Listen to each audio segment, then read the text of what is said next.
안녕하세요. 네, 반갑습니다. 오늘은 좀 특별한 법회, 이렇게, 가족과 함께 하는 법회, 그죠? 우리, 저기, 혹시, 가족과 함께 오신 분, 한 50여 분 가족과 함께 오셨다고 그렇게 하던데, 여기 안 계신가 보다. 우리 인류는 그 원천이 가족으로부터 시작됐다 해도 과언이 아니죠. 한 가족부터 시작됐다. 오죽했으면은 저기 기독교에서 성경에 아담과 이브라고 하는 한 가족을 만들었잖아요, 그죠? 그렇지 않으면은 가족이 형성될 수가 없으니까, 인류가 형성될 수 없으니까 가족이라고 하는 단위부터 시작됩니다. 나부터 시작되는 건 없어요. 우리 가족부터 시작된다 라고 해도 과언이 아닐 정도로 우리 인류는 나부터 시작되는 것이 아니라 가족으로부터 인류가 형성된다 이렇게 해도 과언이 아닙니다. 그리고 이제 많은 절에 오시는 분들이 기도하고 부처님께 불공 드리고 뭐 여러 가지 하는 거지, 나를 위해서 이렇게 하시는 분도 그렇게 많지 않습니다. 우리 가족을 위해서, 우리 자식을 위해서, 우리 처사님을 위해서, 우리 집안의 사업 번창과 건강을 위해서 대부분 이렇게 절에 다니고 부처님께 기도드리고 이렇게 합니다. 그만큼 우리는 우리 인간의 삶에 가장 기초가 되는 것이 바로 가족이다. 그만큼 가족은 나의 행복이 곧 가족의 행복이고 가족의 행복이 곧 나의 행복이다 이렇게 보고 있습니다. 그러나 부처님 말씀도 조금 다르잖아요. 부처님 말씀도 곧 각 개인의 행복이 일반 가정의 행복이요, 가정의 행복이 곧 개인의 행복이다. 근데 우리는 이제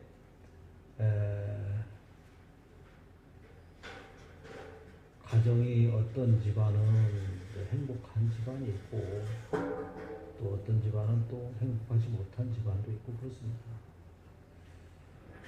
가정이 행복하지 못하면은 내가 행복하지 못하고 그래요.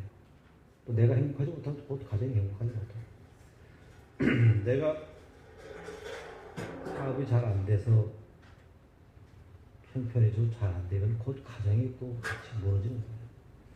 내가 무너지면 그 가정이 무너집니다. 집안 한 사람만 몸이 아픈 사람에서도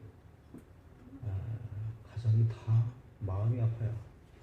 그럴 정도로 이 가정은 굉장히 우리 인류의 가장 작은 단위에서 거의 하나나 마찬가지입니다. 그만큼 절에도 마찬가지죠. 저도 항상 절에 오실 때는 가정이 첫 번째 우선입니다. 가정에 뭐 이것저것 다 내몰라라 하고 절에 다니는 거 그거 맞지 않습니다. 그래서 부처님께서는 맹신을 하는 맹신을 경계했어요. 근데 가끔 보면은 이제 뭐 집안일은 다 그냥 뭐 때려치우고 절에만 매해서 다니는 분이 있어요. 그거 너무 맹신해도 맞지 않습니다. 우리가 살아가는 데 있어서 가정이 제일 우선이에요. 가정이 편안하고 가정이 행복하고 가정이 안정돼야, 그래야 기도를 해도 또 부처님 말씀을 들어도 또 어떤 불교적인 불자의 삶도 안정이 안정되게 불자로서 할 수 있는 겁니다.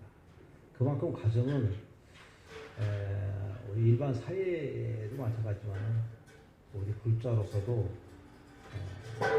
가정의 안정이 참 중요합니다. 그래서 어떤 절에 보면은 여러 가지 자원봉사도 있고 여러 가지 대소사도 많이 있습니다. 그렇지만은 가장 우선은 가족의 집안일, 가족의 우선이고 그 다음에 이제 우리가 부처님 말씀으로서 우리가 일생을 살아가는 그 다음에 부처님 절이다. 그런데 그러한 가정이 요즘은 이제 서구 문명화됐어요. 우리나라가 서구의 어떤 그런 기가 막힌 문명이 우리가 생각했던 그러한 문명보다도 더 기가 막힌 문명이 너무 갑작스럽게 우리한테 왔습니다. 그러한 서구의 문명은 우리를 엄청나게 변화를 시키게 옵니다. 얼마만큼 변화를 오게 되냐면은 지금까지 우리가 생각하고 있었던 여러 가지 우리의 관념들이 다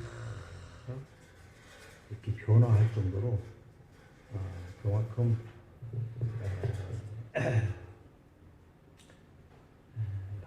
많이 변화가 됩니다. 서구 사회는 무슨 사회예요? 기독교적 사회입니다.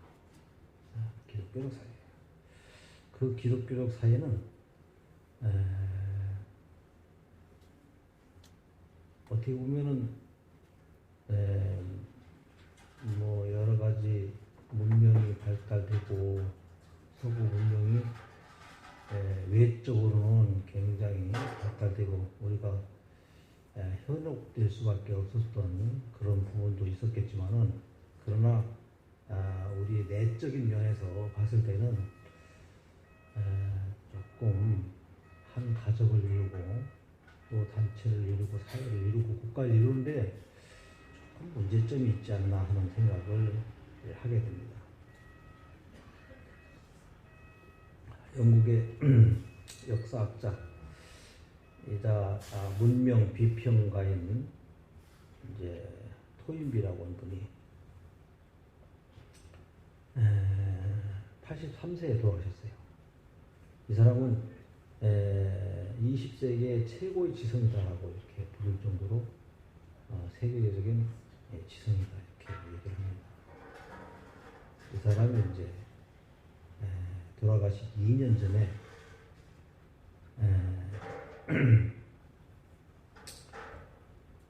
한국의 효사상과 가족 제도를 이렇게 접하고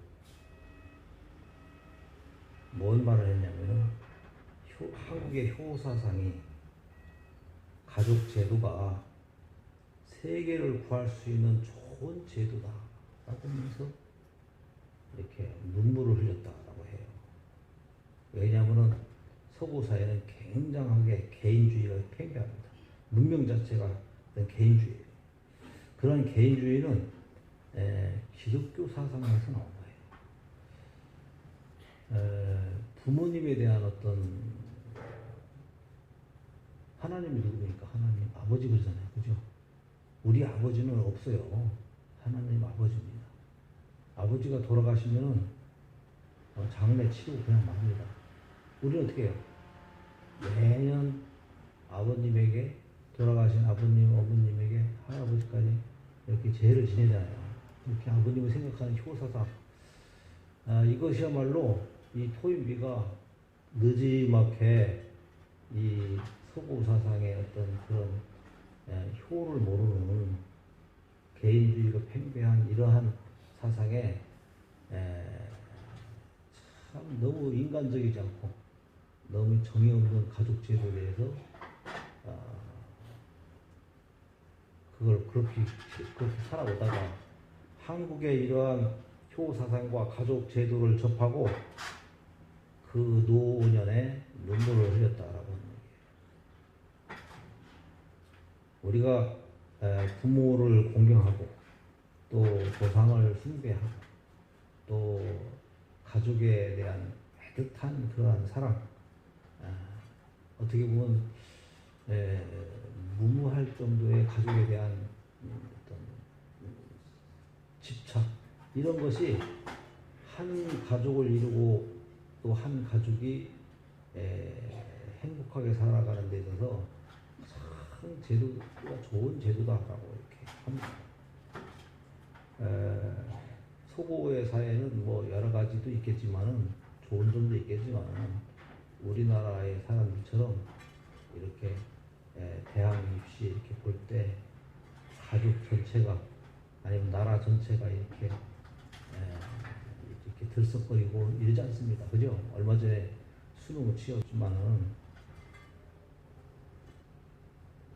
우리 부모님들이 수험생이 직접 공부하는 것보다 부모님들이 기도하는 것이 더 열심히 하는 것 같을 정도로 더 열심히 하세요. 그럴 정도면 그만큼 가족에 대한 어떤 애틋함이 이 서구 사회는 없다는 거예요. 그리고 또 그렇게 하다 보니까 자식도 부모에 대한 그런 애틋한 사랑이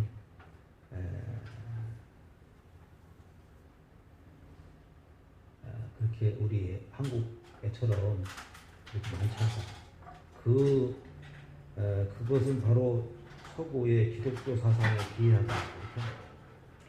서구는 태어나서부터 하나님과의 어떤 관계를 맺고 있습니다. 그래서 부모라고 하는 존재에 대해서는 크게 의미를 갖지 않고 있어요. 하나님이 바로 부모님보다 더 중요한 존재로서 태어나서부터 이렇게 부각됩니다. 토인비가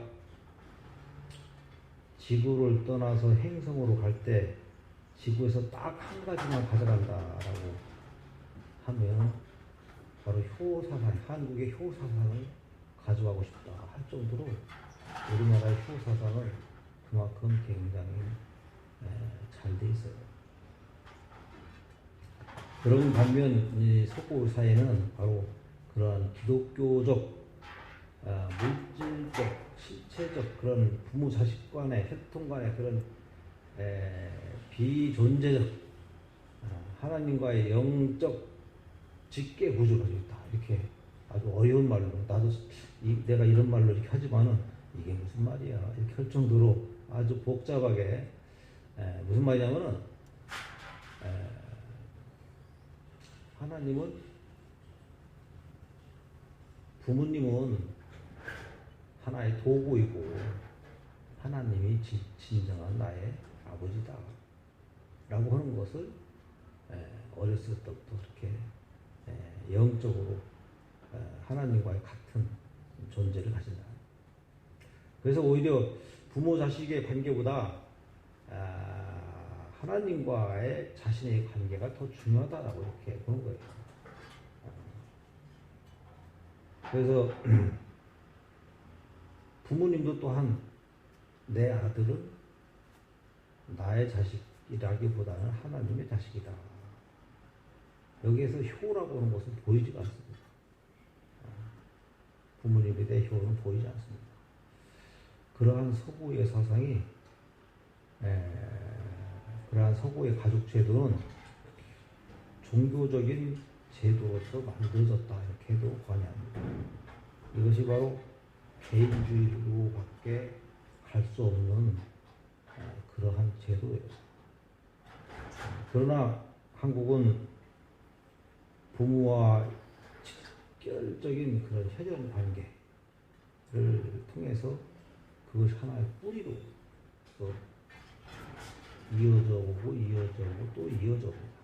그래서 그런 혈통 관계가 바로 아버지, 엄마, 아버지, 그 다음에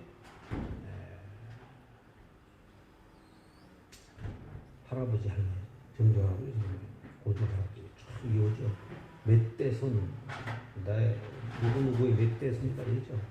그만큼 우리나라 사람들은 그런 혈통에 대해서 굉장히 중요시하게 여겨집니다. 그만큼 나를 길러준 부모에 대한 생전의 효,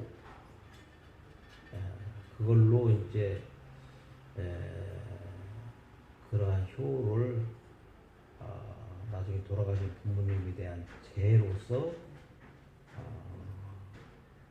공경의 의미를 표현한 거예요. 공경의 의미. 그래서 이제 그러한 이 한국의 효 문화에 대해서, 효 사상에 대해서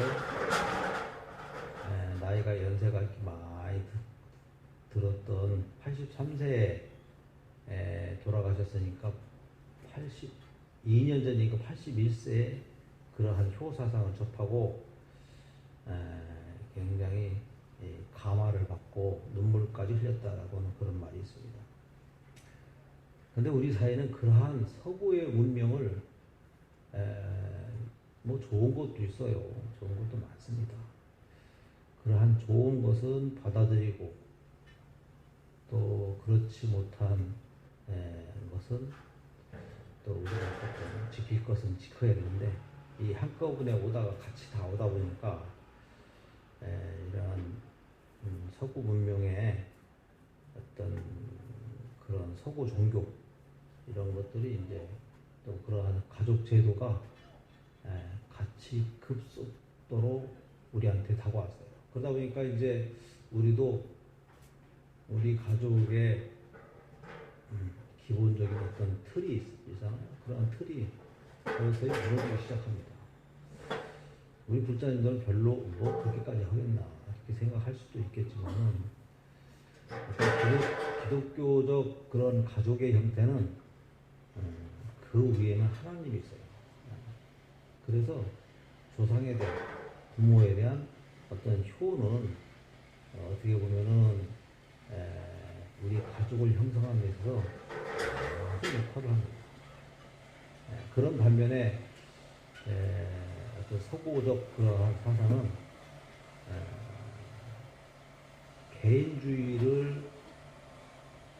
개인주의가 되게 하면 모두가 어떤 부모보다는 나가 중요하다라고 하는 그런 생각으로, 우리 가족보다는 내가 더 중요하다라고 하는 생각으로 팽배하게 된다. 그러다 보니까 이제 요즘 이제 가족과 함께 사는 분들이 그렇게 많지 않아요. 다 따로 떨어져 나가 살려고 해요. 그리고 또 부모님들은 뭐 가족과 함께 살려고 할 텐데, 요즘은 또 점차적으로 이렇게 변해서 부모님들도 그냥 따로 살고 싶어 하시는 분들도 계시더라고요. 그러다 보니까 이제 가족과 이렇게 떨어져 살게 됩니다. 근데 사람이 살아가면서 이렇게 서로 같이 살아가야 여러 가지 좀 이렇게 하는데, 정도 생기고 또 미운정도 생기고 고운정도 생기는데, 이게 떨어져다 보면은 마음이 조금씩 멀어가는 거예요. 이게 몸이 떨어져 있는 만큼 마음도 떨어져 있다 이렇게 보잖아요. 그죠?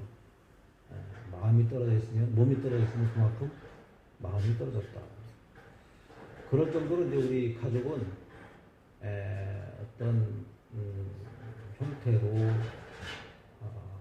서로 사랑하면서 서로 이렇게 도와주고 서로 아끼고 하면서 살아가는 그러한 구조에서 점차 개인 혼자 아니면 자기가 좋아하는 사람 둘이 이렇게 해서 그래서 이제 단 둘이만 살려고 하다 보니까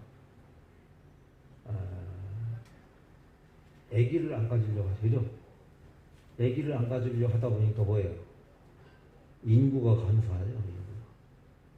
그래서 우리나라가 인구가 증가하는 거야. 인구가 점점 줄어드는 추세로 가고 있다.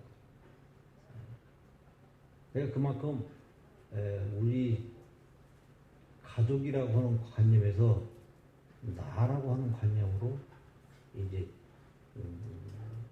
바뀌어지게 돼요.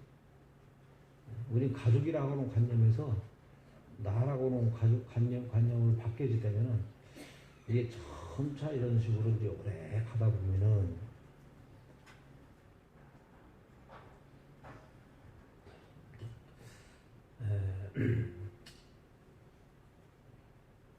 점차 이제 나도 그렇고 내 자식들도 그렇고 내 마음속에 그 유전자들이 나라고 하는 개념으로서 더 팽배해지는 거야. 그러면 가족이라고 하는 그런 가족에 대한 어떤 이 개념이 점차 사라지게 돼요. 그러면 이제 이 인류는 오히려 더 행복으로 가는 것보다는 불행 쪽으로 가지 않나 이렇게 생각이 되어집니다. 불교도 마찬가지예요. 불교도 궁극적인 것은 우리가 지혜롭게 살아라 라고 하잖아요. 지혜롭게. 지혜를 주장하는 거예요. 그래서 지혜롭게 산다라고 하는 건 뭐냐면 바로 행복한 삶을 말하는 거예요. 행복한 삶. 지혜롭게 인생을 살아야 행복하게 살 수 있다. 우리가 일반 사회에서 살아가면서 지혜롭지 못하기 때문에 지혜롭지 못한다는 것은 어떤 욕심이나 화나 어리석음으로 인해서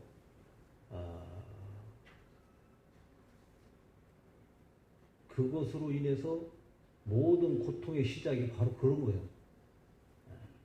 모든 고통의 시작이 뭐예요? 여기서부터 일어나요. 탐욕심, 분노, 어리석음, 요거부터 고통이 시작되는 거예요. 근데 내가 지혜로운 삶은 뭐예요? 탐욕심도 덜어내, 분노도 일으키지 않고, 또 어리석지 않은 지혜로운 마음으로서 일상생활을 살아가는 데 있어서 행복하게 살아가는 그 삶을 가리키는 거예요. 그것이 바로 불교의 역할입니다. 불교는 바로 그러한 지혜롭게 살아가면서 일생을 지혜롭게 살아가다 보면은 점차적으로 그야말로 우주의 진리를 깨뜨려보는 본연의 지혜를 깨달을 수 있는 거예요. 그러니까 우리가 살아가면서 어떤 수행을 통해서 어떤 뭐 여러 가지 어떤 걸 통해서 부처님처럼 확철대오하는 그런 깨달음을 우리는 많은 대중들한테 바라는 것이 아니라 우리가 꾸준하게 부처님처럼 일생을 살아가고 마음을 착하게 또 지혜롭게 이렇게 살아가면서 부처님의 말씀처럼 지혜롭게 살아가면서 일생을 뭐 깨달음을 추구하는 그런 것보다는 그런 지혜로운 삶을 통해서 점차적으로 내 몸과 마음이 여러 가지 번뇌, 망상과 탐욕심과 분노 이런 거로부터 다 조금 맑아지는 점차 맑아지고 부처님과 중생의 다른 점은 바로 부처님은 그런 탐욕심과 분노하는 그런 것들이 다 사라진 상태예요. 그런 상태에 되게 되면은 그게 바로 그 자리가 바로 깨달음의 자리고 또 그 자리가 또 바로 부처님의 자리다. 그게 바로 행복한 삶이다 이렇게 보는 거예요. 그렇기 때문에 어떤 불교적 깨달음이나 불교적 그런 행복은 우리 일상생활의 삶 중에서 그렇게 하는 거예요. 삶 중에서 그러한 삶을 통해서 가정의 행복이 오고 또 그런 가정의 행복은 바로 나라고 하는 데서 금강경에도 나오잖아요. 금강경에 나라고 하는 것에서 비롯돼서 바로 너가 생긴다. 나 앞으로 나라고 하는 생각에서 곧 바로 너가 생기면서 번뇌 망상이 생기고 욕심이 생기고 분노가 생기는 거다. 일단 나라고 하는 것에 딱 집착하면서 모든 번뇌 망상과 그리고 욕심과 분노화 이런 모든 것들이 생기는 거예요. 그러니까 그러한 나에서 나를 접어두고 우리 모두를 생각했을 때 바로 그런 우리가 불자적 삶, 우리가 삶을 지혜롭게 살아가는 삶이다 이렇게 보는 겁니다. 그래서 이제 우리가 이렇게 가족을 중시하는 것은 가족이 불안하면은 참 절에서 부처님 말씀대로 따라가는 것도 이렇게 부처님 말씀대로 이렇게 지혜롭게 살아가는 것도 쉽지 않아요. 불자적 삶 살아가는 것도 쉽지 않다요. 그래서 가족이 일단 편안해야 돼. 가족이 편안하려면 어떻게 하냐면 가족이 한 생각으로 가요. 한 생각. 요즘 전쟁은 어떻게 보면은 종교적 전쟁이다 해도 과언이 아니에요. 다행히 불교는 전쟁을 잘 하지 않습니다. 저쪽 보면은 이슬람이나 기독교계 사람들은 그 종교를 지키기 위해서 사람을 죽이고 이렇게 합니다. 종교는 사실은 종교의 역할은 뭐냐면 사람의 인간의 행복과 평화를 위한 것이 바로 종교예요. 그런데 그 종교가 사람을 힘들게 합니다. 평화롭지 못하게 하고 사람을 괴롭게 합니다. 그럼 사실 종교가 필요가 없는 거예요. 종교가 필요는 바로 그런 사람의 행복과 또 인류의 평화를 위해서 종교가 있는 것이다.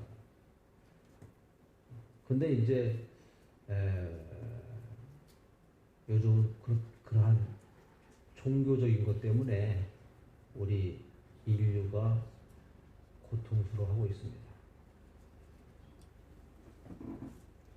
그래서 종교의 역할은 바로 우리의 행복이에요. 그랬을 때 바로 우리 가정의 행복도 한 종교 속에서 이렇게 서로 화합하고 해야 집안이 편안해지지 않겠나. 내가 주변에서 많이 봤어요. 부모님들은 이제 절에 다니고 이렇게 하는데 자식이 이제 교회 다니니까 부모님들이 힘이 있을 때는 이제 절에 다녀도 크게 자식이 반대하지 않습니다. 근데 부모님들이 힘이 다 빠지고 자식한테 의탁해서 살 때는 그게 상황이 달라집니다. 그러면 이제 여러분들 절에도 지금은 다니지만은 나중에 힘 빠졌을 때 자식이 만약에 기독교인이었다. 그러면 교회에 가야 돼. 내가 그거를 무수하게 봐왔어. 여러분들 이제 지금은 별거 아닌 것 같아도 내가 절에 오랫동안 해서 보니까 자식이 기독교로 돼버리니까 이거는 교회 안 가고는 도저히 버틸 수가 없어. 내가 그래서 오죽했으면은 하소연하길래 내가 그랬어요. 교회 가시라고 그랬어요. 교회 가시라고 했어요. 안 가면 너무 힘드니까. 자꾸 이제. 그만큼, 우리 불자들은, 좀 기독교에 좀 공격적이에요. 좀 적극적이에요. 좀 좋게 얘기해서, 나쁘게 해서는 공격적이지만 좋게 얘기해서는 뭐예요? 적극적이에요. 불교는 어떻습니까? 우리 불자들은 참 너무 착해. 좋은 말로 해서. 그래서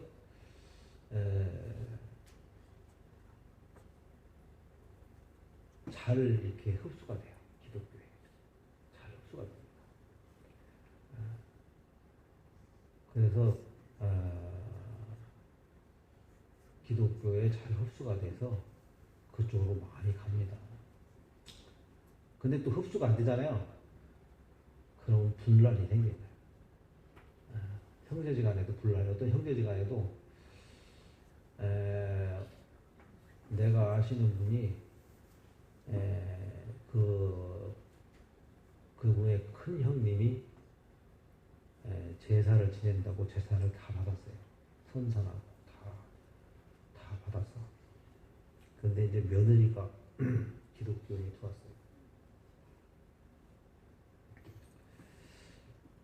며느리가 자기 형님의 며느리가 기독교인이 들어왔는데 처음에는 기독교인 줄 몰랐어요. 근데 나중에 보니까 기독교인이야. 10년 딱 되니까 집안 전체가 다 기독교인 됐어요.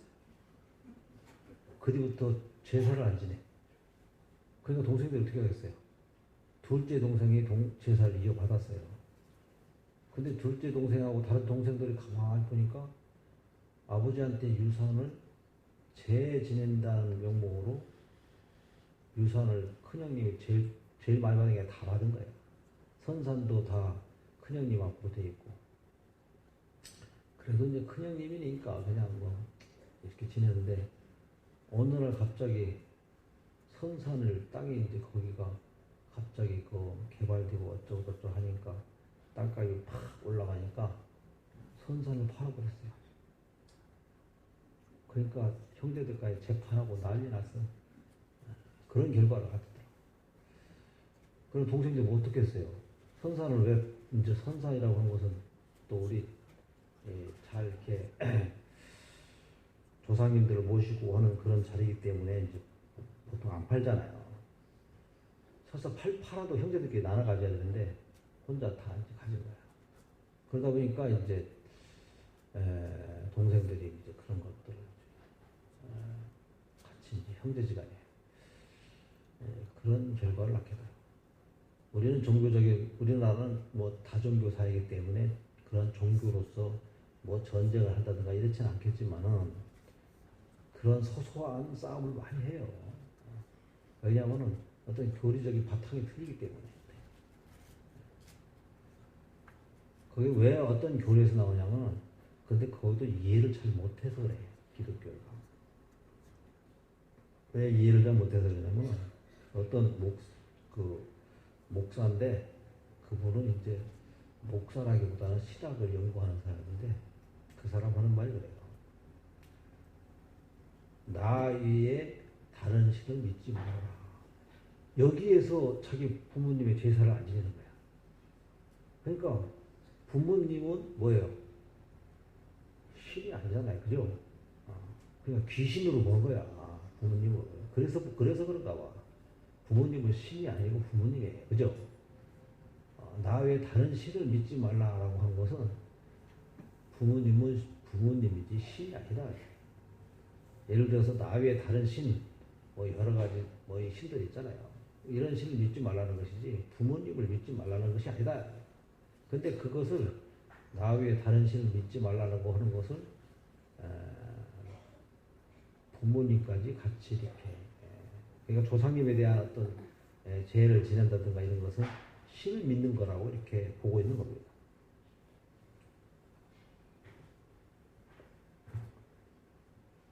그러다 보니까 이제 우리 사회에는 점차적으로 이 가족이라고 하는 틀이 점점 무너지기 시작합니다.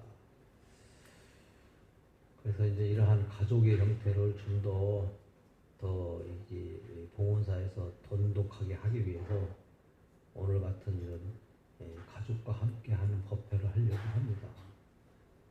그리고 가족이 어려서부터 불교적인 어떤 소양을 같이 가지고 가는 것이 나이 들어서도 함께 할 수 있는 거예요. 내가 불교적 소양을 가지고 있고 또 자식이 불교적 소양을 가지고 있고 또 그 손자가 불교적 소양을 가지고 있을 때 그때 한 마음이 될 수 있는 거예요. 그러나 나는 불교적 소양을 가지고 있는데 내 자식까지는 그래도 조금 불교적 소양을 가지고 있다 하더라도 그 밑에 손자급에서 불교적 소양이 아니고 기독교적 소양을 가게 되면은 그 기독교적 소양과 불교적 소양하고는 전혀 달라요. 개념 자체가 다릅니다. 조금 전에 설명했듯이 서구 사상이 개인적 사상하고 또 우리 가족 형태의 그런 사상하고는 많이 다릅니다. 그렇기 때문에 불교는 항상 가족을 중시하고 있어요. 그렇기 때문에 가족을 위한 뭐 어쩌고 이 하잖아요. 그래서 우리 불자님들은 가장 중요한 것이 바로 우리 자손, 우리 후손들에게 중요한 것이 뭐냐면 내가 기도를 해서 후손 내 자식이 좋은 대학 가고 건강하고 사업 번창하고 이런 거 다 좋지만은 이것보다 더 중요한 것이 있어요. 바로 그런 거예요. 불교적 소양으로 부처님 마음으로 마음이 건강하고 그리고 또 부처님처럼 이렇게 일생을 착하게 살아가고 건전하게 살아가게끔 이렇게 가르치는 것이 이게 더 우선이에요. 그래서 내가 그러잖아요. 우리가 불교적인 어떤 그런 불교의 믿음은 모든 사람들에게 다 맞는 거야. 예를 들어서 수험생에도 이 절에 오면은 부처님 수행이라고 하는 참선, 여러 기도 이런 수행이라고 하는 것이 집중 훈련이거든요. 수험생이 필요한 것이 바로 집중 훈련이에요. 그러니까 어린이는 어린이, 청년, 수험생은 수험생 다 적절하게 맞는 그러한 곳이 바로 절이고 불교다. 그렇기 때문에 우리는 한 가정이 한 마음으로서 이렇게 그 가정을 꾸려가려면은 일단 기본적으로 생각이 같아야 돼요. 생각이 같으면 어떻게 해야 돼요? 같은 생각을 가려면 같이 불자가 돼야 돼요. 엄마 생각, 아빠 생각이 다르면 내가 그런 분 봤어요. 아버지는 불교고 엄마는 기독교다. 그것도 기독교가 그냥 기독교가 아니고 그 남편이 이제 아주 독실한 불교 신자예요. 근데 자기 부인이 너무 기독교에 이렇게 심취하다 보니까 그래 가정의 평화를 위해서 내가 교회 가자 해서 교회에 갔대요. 근데 이제 너무 아니더래. 뭐 설교하는 것도 그렇고 그래서 그냥 죽었다 생각하고 갔는데 자기 부인이 너무 맹신인 거야. 그때부터 이제 뭐 도저히 안 되겠다 싶으니까 이제 대파 싸우고 이제 별거하고 그렇게 한다고 해서 이제 떨어져 살고 이렇게 하더라고요. 그러다 보니까 이제 이 집안이 불행한 거예요. 그러니까 종교가 다르면 불행해지는 겁니다. 그게 어쩔 수 없어요. 비슷하면 괜찮아. 예를 들어서 유교, 불교 비슷하죠, 그죠? 괜찮습니다. 그러니까 서로 비슷하니까 괜찮아요. 그러니까 서로 비슷하니까 그냥 그렇게 갑니다. 그렇지만은 이 비슷하지 않기 때문에 충돌이 가요, 충돌. 그러니까 가정이 깨지게 되는 거예요. 그래서 우리가 가족법회, 가족의 이 중요성을 하는 것이 바로 가족의 생각이 같아요. 어떤 사람들은 그런 분이 있어요. 자기 자식이 기독교를 믿고 뭐 하는 것에 대해서 종교의 자유가 있는데 뭐 다 자기들이 알아서 하겠지 하고 이렇게 별 관심을 안 갖는 분들이 계세요. 근데 이제 그런 별 관심이 없는 것이 나중에는 그게 커지더라고. 비슷하면은 서로 종교를 서로 존중해주고 또 부모님의 종교를 서로 존중해주고 이렇게 하면은 괜찮습니다. 그렇지만은 그게 그렇지 않기 때문에 그래요. 그래서 많은 사람들이 이제 우리 불교가 그 사람들을 잠식해서 오면 괜찮은데 어떤 사람 가끔 한 사람 10명 중에 아니 한 100명 중에 한 사람은 기독교인 부인을 불교로 이렇게 개종시킨 사람 봤어요. 그건 100명 중에 한 사람이에요. 그러면 쉽게 얘기해서 우리가 99명 뺏기고 한 사람 데리고 오는 거야.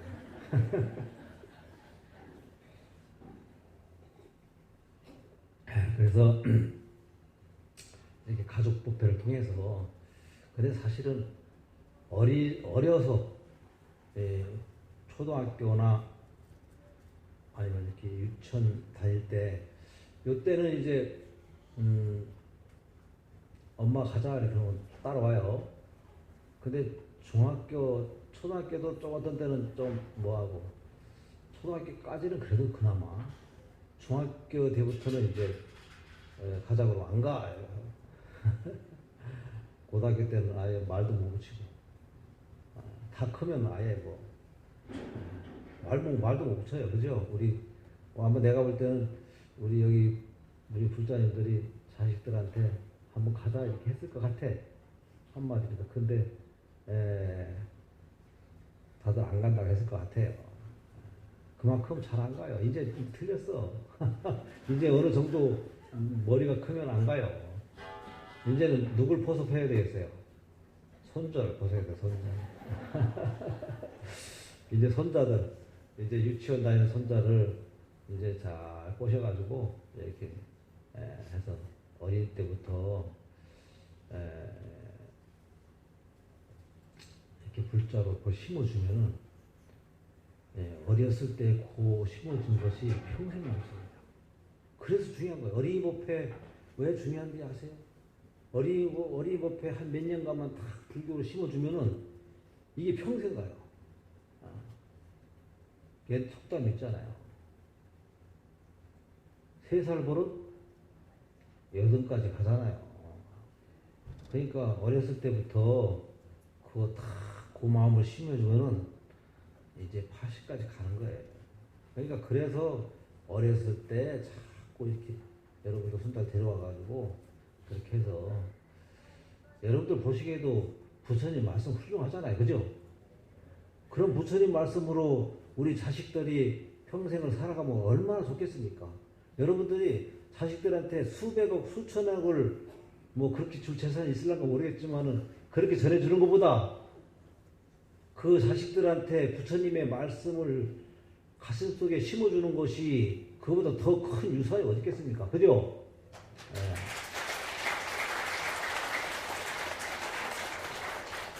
그래서 이제 매달 이렇게 가족과 함께 하는 법회를 하려고 합니다. 오늘 여러분 가시면은 한 달 동안 자식들을 아니면 자식이 안 되면 손자들 잘 어떻게 꼬셔서라도 이렇게 한 번씩 모셔오세요. 우리 어떤 분은 한 가족 6가족을 모셔왔다고 그래. 가족 6분을 다 모셔왔다고 그래요. 그래서 뭐 상을 주기로 했다고 그래.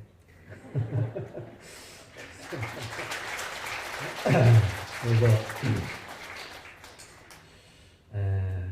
하여튼 사실 저는 이 절이라고 하는 것이 특히 봉헌사는 이렇게 해야 된다고 생각합니다. 태어나서 요즘 보면은 기독교나 이런 데 세례 준다죠. 세례. 만해지면 이렇게 세례 주고 하잖아요. 사실은 불교에서 수기를 내린다 해가지고 어렸을 때 100일 되면은 이렇게 물을 적셔서 머리를 이렇게 해서 씻겨주는 그런 의식이 있어요. 그거 없어졌습니다. 그런 거 다 없어졌어요. 근데 그런 것도 사실은 필요해요.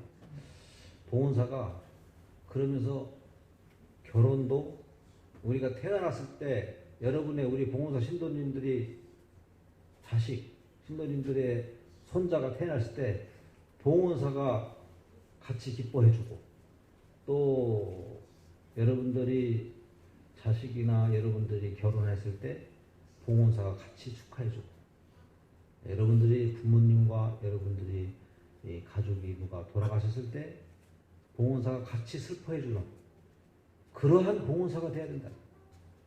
그래서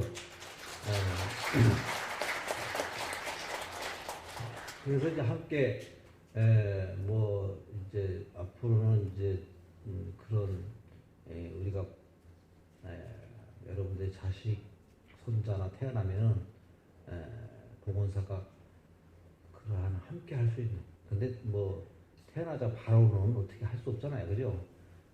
근데 이제 태어나자마자 얼마 안 있어서는 항상 그 보호 프로그램이 다 돼 있어야 돼요. 다른 사람 이렇게 손에 만져도 안 돼. 그래서 이제 100일 동안은 다 이렇게 집안에서 딱 있어야 되지만 100일 후에 이렇게 애기한테 본명도 지어주고 또 애기한테 부처님의 이런 가피력으로 이 애가 건강하게 또 잘 아주 훌륭하게 잘 자랄 수 있도록 겉다에 인등도 하나 탁 달아주고 이렇게 해서 그런 의식을 한번 이제 그런 프로그램을 한번 만들어 볼까 합니다.